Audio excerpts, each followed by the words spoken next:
소홍 스님은 말하기를 어떤 사람은 소소영령하게 보고 듣는 그놈이 주인공이라고 하는데, 이와 같이 말하는 선지식은 또 사람을 크게 속이는 것이다 라고 또 말한 적이 있어요.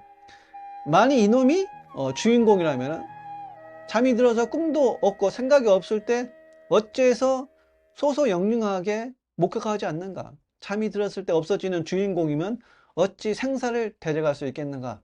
이것은 뭐 도적놈을 가지고 아들을 삼는 격이니 생사의 근본이고 망상의 반영으로 일어나는 작용에 지나지 않는다. 이렇게 이제 서홍 스님께서 말씀하신 적이 있습니다. 그러니까 여러분들도 이 소리를 들으면 또 꽉 막히죠.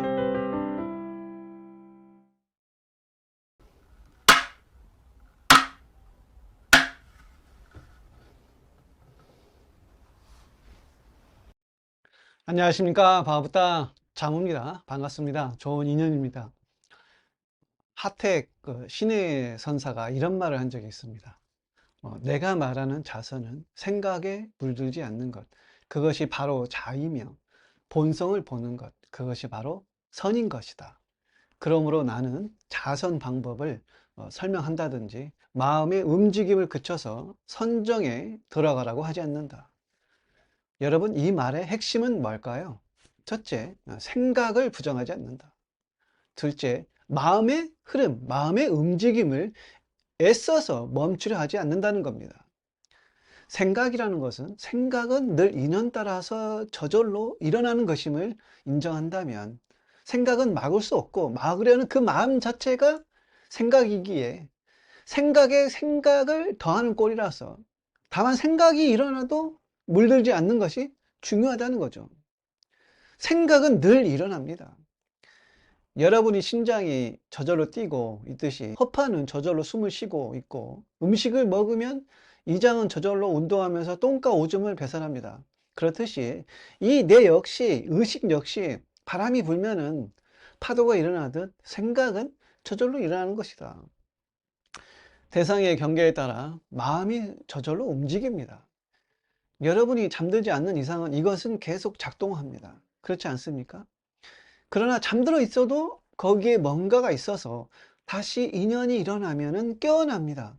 그 본원은 잠을 자거나 안 자거나 항상 항존하기에, 여러분이 깨어나면은 잠을 경험했다는 이 사실을 압니다. 모든 것이 스스로가 알아서 일어나고 있는 것임을 우리가 확인할 때 우리는 이 모든 것에 대한 목격자가 됩니다. 몸과 마음이 하나의 대상임을 알게 될 때 우리는 그때 몸에도 머무르지 않고 마음에도 머무르지 않게 된다는 거죠. 생각에 물들지 않으려면 생각의 무상함을 알아야 하고, 생각이 내가 아님을 알아야 합니다. 그리고 생각 이전의 당처, 본성을 봐야 한다는 것입니다. 그래서 명상이나 참선이나 하도 공안이나 그 본질은 생각 이전의 그 자리, 여기서 소승이 본성이라고 표현했지만은 무상하지 않은 바탕을 깨닫는 게 중요하다는 것이죠. 육조 해명은 자선에 대해서 묻는 이들에 대해서 보는 마음으로부터 깨닫는 것이지 어찌 않는 것에 있겠는가라고 말했습니다. 그래서 나는 선정해탈을 논하지 않고 견성을 논한다고 하셨습니다. 그러니까 여러분, 성품을 보는 것, 자신의 본성을 보는 것, 자신의 바탕을 보는 것, 그것은 꼭 자선의 어떤 행법에 있지 않다 이 뜻입니다. 진정한 선은 생각의 당처, 감정의 당처, 본 바탕을 깨닫는 거라 이 말이죠. 본래 있던 이것을 아는 것입니다. 부증불감, 불구부정의 그것, 그것을 아는 거예요. 남방불교는 이빠사나를 통해서 생각에 방해받지 않는 근엄을 깨치는 것이고, 북방불교는 대화를 통해, 주로 대화죠. 대화를 통해 생각하는 그놈의 당처를 해강반조로 돌아보게 하는 것입니다. 혹은 선지식과의 대화를 통해요. 혹은 선지식의 법문 끝에 자신의 본성을 직시하게 이끌어 갑니다. 이렇게 여러분, 먼저 깨닫고 나서 수행하는 것이지 수행을 통해 깨달음에 이르는 것이 아니다.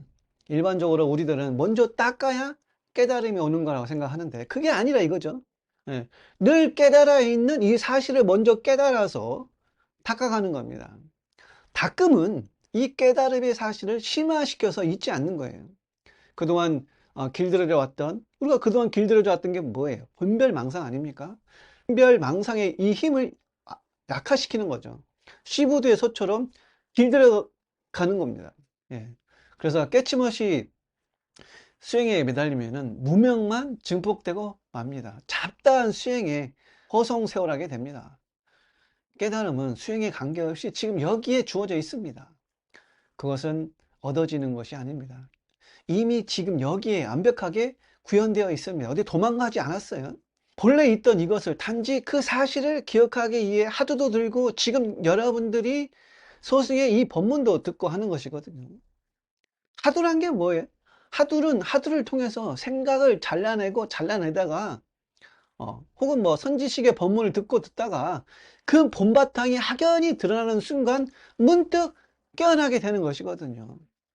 수행을 하고 어떤 기법을 배우고 뭐 삼천배 절을 하고 먼저 자신을 뭐 어떤 정진을 통해서 향상시켜서 드러내는 것이 아니다. 정진하는 자신이란 여러분 망상일 뿐입니다. 정진의 성과와 노력에 관계없이 이미 보편적으로 누구에게나 그것은 모두 주어져 있습니다. 단지 돌아보면 되는 거예요. 그것이 깨어남이고 깨달음입니다.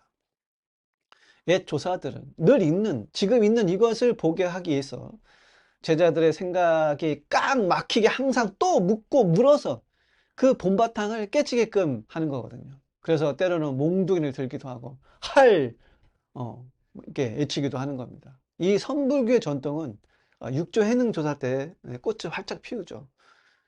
그때 이제 오가 칠종이라는 선종의 7개 종파가 생겨났지만은 오늘날까지 살아남은 종파는 뭐 임재종과 조동종이라고 할 수 있습니다. 임재종의 그 임재선사는 항상 말씀하기를 수행하지 말라, 깨달으려고 하지 말라, 다만 수행하고 깨닫고자 하는 그놈을 바로 돌아봐라 하셨습니다. 왜 여러분 수행하지 말라고 하셨을까요? 어떤 수행이든 어떤 현명한 수행이든 여러분들이 수행하려 한다면 수행하려는 자신이 전제되어 있기 마련입니다. 수행하려는 자신이 있고 수행이라는 대상이 있는 거예요. 이런 수행에는 주로 대상에 집중하는 방식으로 이어집니다. 조사들은 이런 수행 방식을 배격하셨어요. 예. 그래서 자선하고 있는 제자 옆에서 그 벽돌을 갈기도 했던 겁니다. 그렇게 자선하고 앉아있는 그놈이 무엇인지, 깨닫고자 하는 그놈이 무엇인지 의심하게 만들었다 이거죠. 그러다 이제 문득 그 의심이 끊어지면서 확연하게 그것이 드러나게 되었던 겁니다. 물론 스승이 아무리 제자들을 놓고 깨우쳐 주려 해도, 제자들이 많이 있다 해도 그 제자들 모두가 어떻게 들어요? 다 각자 자기 식대로 자기 인연대로 듣기 때문에 그 깨어남의 시기가 다 다를 수 있겠죠. 안 한 존자는 부처님이 열반하고 나서 깨달으셨잖아요. 그런데 어떤 제자는 문지방을 넘어가다가 아무개야 불렀는데 예, 네 하고 대답하자 선지식이 스승이 바로 그놈이다, 그 말에 깨닫기도 합니다. 근데 어떤 사람은 당최 그게 뭔 소리요 하시는 분도 있다 이거죠. 뜰 앞에 잣나무니 똥치는 막대기니 뭐 전산삼 후산삼이니 뭐 마상근이니 뭐 무자든 무자 하두든 다 똑같습니다. 다 인연 따라 깨닫기도 하고 못 깨닫기도 합니다. 그러나 이렇게 꽉 막히고 막히다가 인연이 성숙하면은 언화되어 말 끝에 혹은 법문 끝에 혹은 책을 보다가도 깨달을 수가 있어요. 책을 보다가도 자신의 보름달을 깨닫기도 합니다. 그런데 어떤 사람들은 아직도 오리무중인 거예요. 스승의 선문답이나 법문을 듣고도 아직 반달인 사람이 있고 아직 초승달인 사람도 있고 아직 아예 달 자체가 없는 사람도 있어요. 그러니까 소승의 법문을 듣는 어떤 이들은 바로 그 자리에서 성성한 자신의 보름달을 보는 사람도 있을 것이고 혹은 다시 재차 확인하는 사람도 있을 것이지만은 아무리 듣고 들어도 아직 반달인 사람도 있을 것이고 초승달인 사람도 있고 아예 달이 가려져서 어떻게 말끝에 깨닫나 그렇게 심나 의심하거나 비판하고 심지어는 욕도 하는 분도 계시더라고요. 콧방귀를 낍니다. 그것은 해오지 깨달음이 아니라고 얘기를 합니다. 여러분 경전 공부를 해보면 다 부처님의 그 법문 끝에 깨닫는 장면들이 부지기수거든요. 엄청 많이 나옵니다. 그런데 이 사실은 부정해요. 부처님을 떠났던 5비구도 어떻게 깨달았어요? 부처님의 법문 듣고 깨달았습니다. 그 자리에서 깨달았어요. 붓다의 수많은 제자들이 앉은 자리에서 부처님의 법문 듣고 아라한을 이룹니다. 다 언화되어 말 끝에 깨달아요. 예, 원래 있던 거니까 너무 쉬운 거지. 오직 직지로서 깨닫게 합니다. 깨닫고 나서 수행이 시작되는 겁니다. 열심히 수행해서 깨달았다고 나오지 않아요. 그러나 여러분들이 반달이건 초승달이건 이미 여러분들은 완벽한 보름달입니다. 이건 이제 부정할 수 없는 사실입니다. 달은 원래 둥글어요. 다만 이 그림자에 의해 단달로도 보이고 초승달로도 보이는 거죠. 그 그림자가 나의 무명이라 할 수 있겠죠. 그러니까 가나서는 딴 게 아니고 언어도단 심행처예요.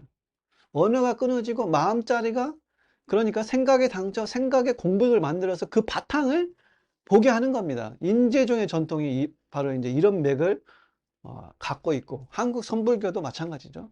예. 반면 이제 조동종은 이런 대화조차도 치워버립니다.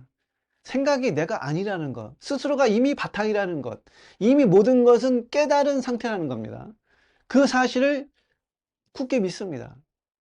조동종은 그래도 이제 자선을 중시하긴 하는데, 깨달음을 얻기 위해 자선하는 것이 아니에요. 그저 앉아 있음을 통해 깨달은 상태를 표현하는 것이라고 볼 수 있습니다. 이것이 이제 묵조선이죠, 묵조선.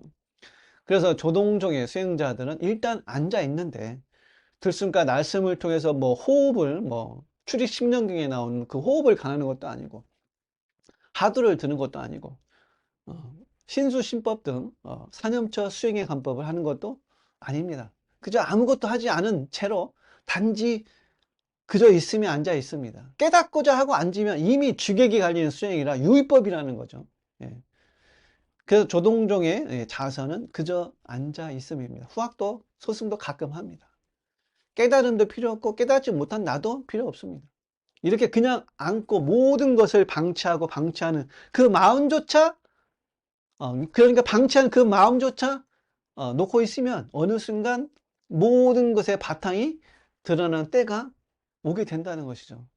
오늘날 현대 불교를 보면은 인재종과 조동종의 수행법은 불교가 이제 인도에서 소멸했듯이 중국에선 소멸했어요. 공산화되면서.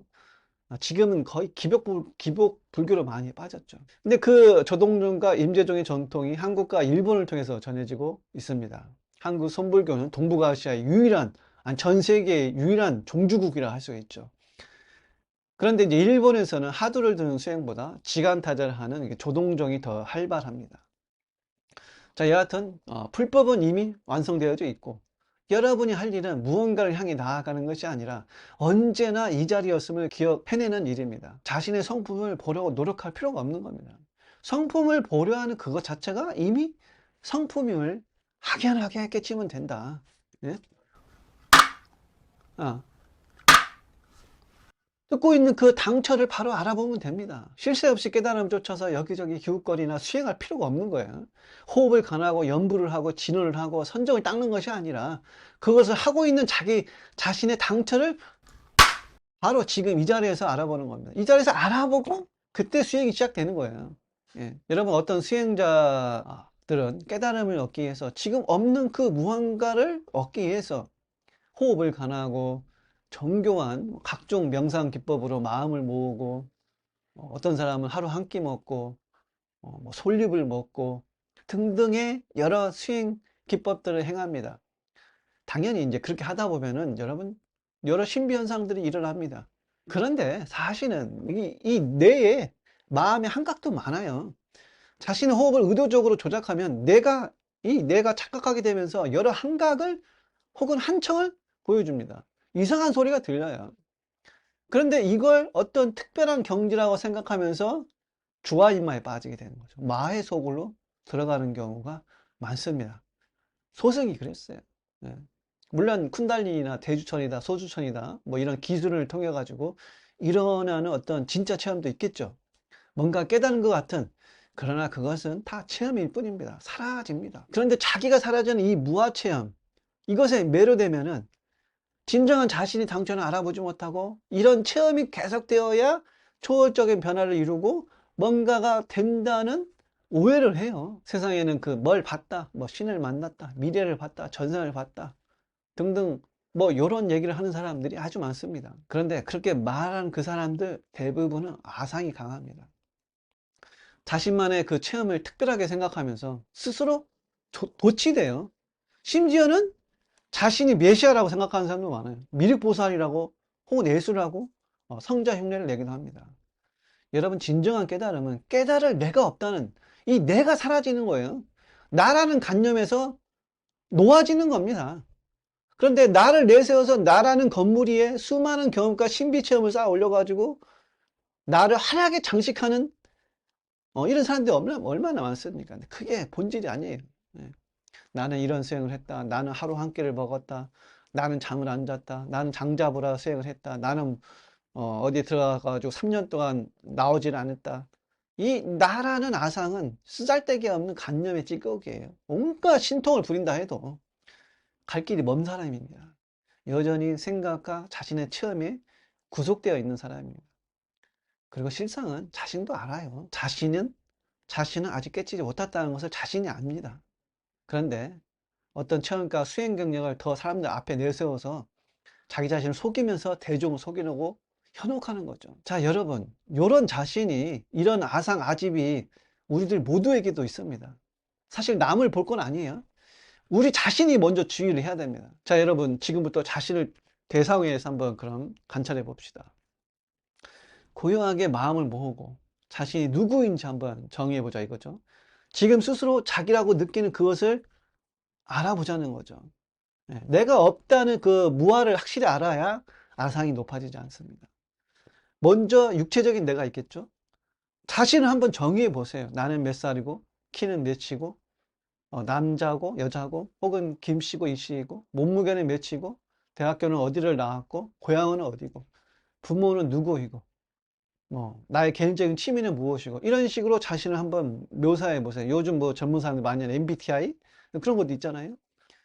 자기라고 느끼는 자기 전반적인 모습을 객관화해서 제대로 바라보고 인식하는 거죠. 이런 작업을, 이런 예비 훈련을 많이 할수록 내면의 진정한 현존을 만나기가 어느 정도는 쉬워집니다. 여기에는 여러분들도 눈치채셨겠지만 두 개의 자기가 관여하고 있습니다. 하나는 대상으로 인식하는 자기, 보이는 자기이고 다른 하나는 그럼 무엇일까요? 보는 일을 하고 있는 자기가 있죠.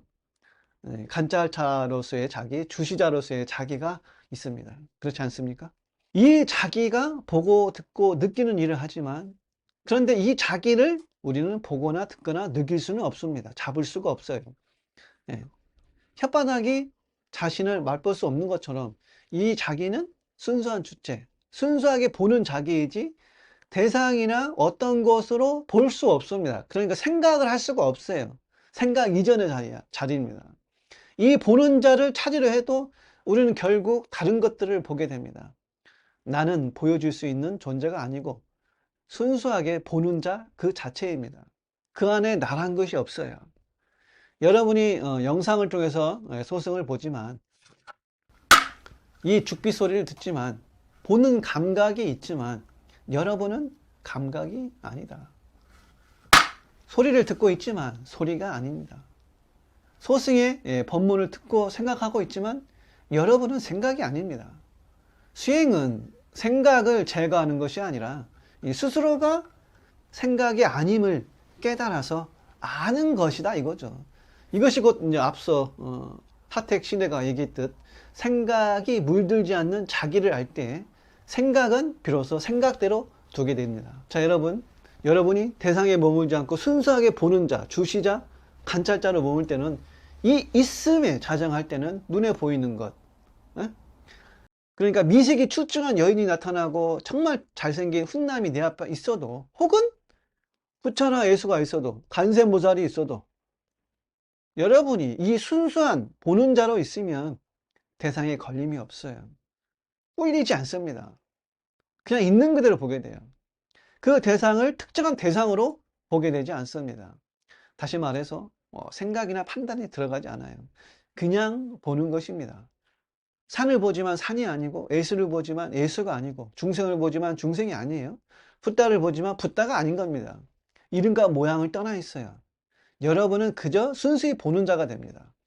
그 안에 자유가 있고 무한한 열림이 있고 해방이 있고 해탈이 있고 텅 빈 충만이 함께함을 압니다. 그러니까 눈앞에 어떤 대상과 동시되지 않고 대상들의 주시자로만 현존하는 것이죠. 여러분들은 이 소식을 아시겠습니까? 요즘 젊은 친구들이 많이 쓰는 그 느낌 아니까, 이 느낀적인 느낌을 아시겠습니까? 대상이 무엇이든 그 대상들로부터 자유로운 어떤 구속도 속박도 없는 그것. 예. 생각을 갖고 이 소리를 자각하지만 생각이 내가 아니므로 우리는 생각에서 자유롭습니다. 여러분이 이제 여러분들이 방금 전에 묘사한 자기도 나는 무엇이라는 그것도 이 주시자로 있으면 나라고 하는 이것도 대상에 불과하고, 예? 눈에 보이는 생각으로 개념화된 어떤 것일 뿐입니다. 이 보이는 자기는 무상하고 부분적이고 시공간의 구애를 받고 있고 분열되어 있고 두려움, 공포, 우쭐, 시기, 질투 혹은 뭐 찌질함, 각종 감정에 사로잡혀 살아가고 있음을 알게 됩니다. 그렇지 않습니까? 자기 자신이. 그런데 이 주시자는 두려움이 없는 두려움의 주시자이고 시기, 질투, 찌질함이 없는 시기, 질투, 찌질함의 주시자입니다. 여러분들의 삶이 어떠하건 삶의 희생자가 아니라 삶의 주시자이다. 언제나 늘 자유롭다. 여러분들의 눈에 보이는 자기나 대상으로서의 자기가 아니라 순수하게 보는 자, 이 죽비 소리를 알아차리는 그것으로 있으면, 그것을 깨달으면은 세상 밖의 경계가 어떤 것이든 무한한 자유와 해방감을 느끼게 된다. 그래서 주시하는 자, 이것은 항존하는 의식이라 할 수 있습니다.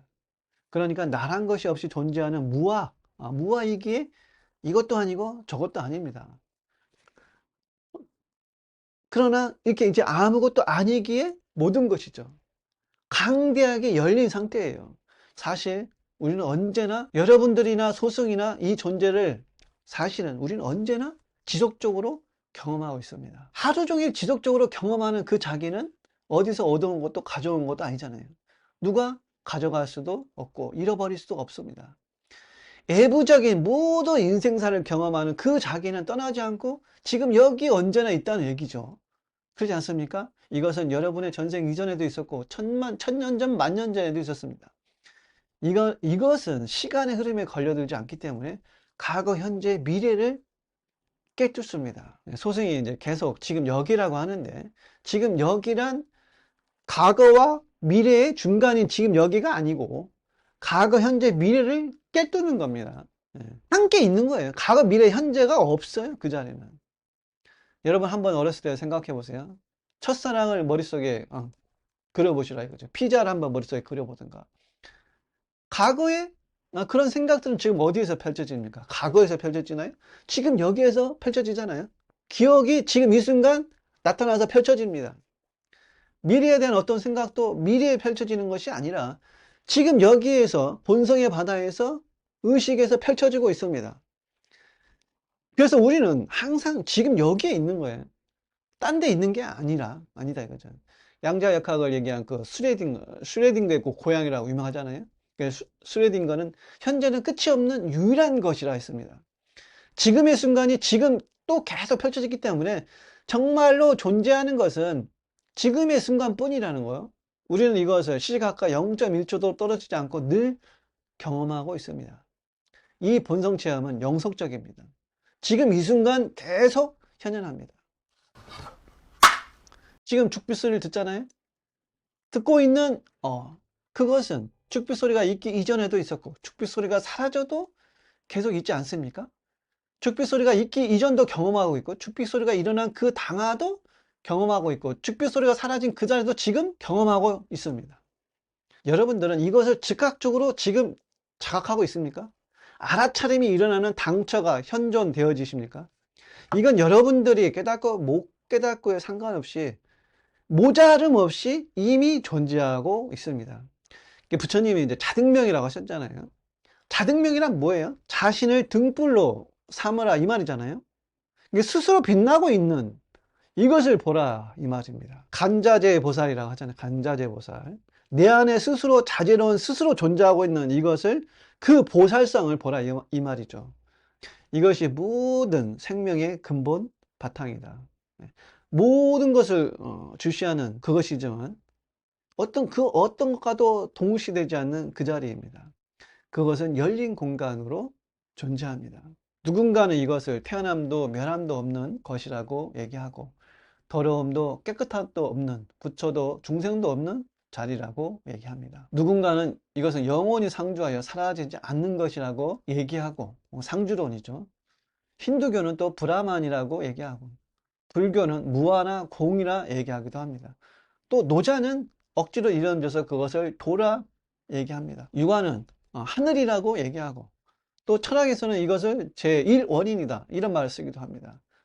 근데 또 이제 이것을 종교에서는 인격화 해가지고 하나님이다, 알라신이다 뭐 이렇게 부르기도 합니다. 그러나 본질적으로 여러분 이것은 말로 설명되어질 수가 없어요. 여기에 다가가면 언어가 사라집니다. 생각으로 닿을 수가 없어요. 사유로서 알 수 있는 것이 아닙니다. 그래서 붓다는 상주론도 배척했고 단멸론도 배척했습니다. 왜일까요? 이것에는 상주며 단멸이며 하는 관념들이 붙을 자리가 없어. 예. 소승은 처음 상태 그대로의 마음, 무아 혹은 뭐 주시자라고 얘기를 하는데, 가끔 참나니 불성이니 뭐 이런 얘기도 소승도 합니다. 사실 다 억지 표현인 거예요. 남방 상자부 불교는 이 성불교의 이 자리, 주인공 자리, 뭐 참나 이것을 상주론이다라고 비난합니다. 그런데 말하기 위해서 말을 하지 않을 수가 없으니까 뗏목을 빌리는 거예요. 언어라는 방편을 빌리는 것이지 그것을 표현할 수가 없어요. 사실은 뭐라고 말할 수가 없습니다. 그래서 불가지론이에요. 불가지론. 숭산 스님의 말씀처럼 오직 모를 뿐인 거예요. 몰라. 오직 모를 뿐이지만은 지금 그것은 여기에 응연하고 있습니다. 듣고 있잖아요, 여러분들이. 다만 여러분이 주의할 점은 관찰하는 나, 주시하는 나를 꽉 움켜쥐면 안 된다는 거예요. 예. 생각과 감정은 내가 아니고 그것을 목격하는 그놈은 죽지도 태어나지도 않는 진실한, 우리가 참나라고 이제 보편적으로 이렇게 얘기를 하지만 소홍 스님은 말하기를 어떤 사람은 소소영령하게 보고 듣는 그놈이 주인공이라고 하는데, 이와 같이 말하는 선지식은 또 사람을 크게 속이는 것이다 라고 또 말한 적이 있어요. 만약 이놈이 주인공이라면 잠이 들어서 꿈도 없고 생각이 없을 때 어째서 소소영령하게 목격하지 않는가? 잠이 들었을 때 없어지는 주인공이면 어찌 생사를 데려갈 수 있겠는가? 이것은 뭐 도적놈을 가지고 아들을 삼는 격이니 생사의 근본이고 망상의 반영으로 일어나는 작용에 지나지 않는다. 이렇게 이제 서홍 스님께서 말씀하신 적이 있습니다. 그러니까 여러분들도 이 소리를 들으면 또 꽉 막히죠. 예. 모든 것을 알아차림하고 있는 이것도, 목격하는 그놈도 사실은 대상인 것이고, 잠잘 때 사라지는 것이라면 생각과 마찬가지로 그건 역시 생과 더불어 생겨나고 죽음과 더불어서 사라지는 것이 아니냐. 오온이 공한자 알아보는 이 자도 결국 오온의 하나라는 겁니다. 이쯤 되면 여러분 또 한바탕 꽉 막히지 않습니까? 알아차림하고 있는 그것 역시 대상이며 공하다는 것. 예. 그러니까 여러분 대상과 그 대상을 알아차림하고 있는 그건 역시도 둘 다 사라져야 됩니다. 사라져야 됩니다. 경계가 생겨서는 안 됩니다. 사실은 그런 대상도 없고 그 대상을 알아차림하는 그것도 사실 없어요. 이때 진정으로 봄이 있을 뿐, 들음이 있을 뿐, 보는 자도 듣는 자도 없게 됩니다. 주시하는 자, 관찰자도 붕괴되어 있는 거죠. 이것이 이제 수행의 이제 마지막 단계로 할 수가 있습니다. 제가 좋아하는 문구, 모든 이론은 회색이며 오직 영원한 것은 저 푸른 생명의 나무인 겁니다. 오늘은 여기까지 하겠습니다. 감사합니다.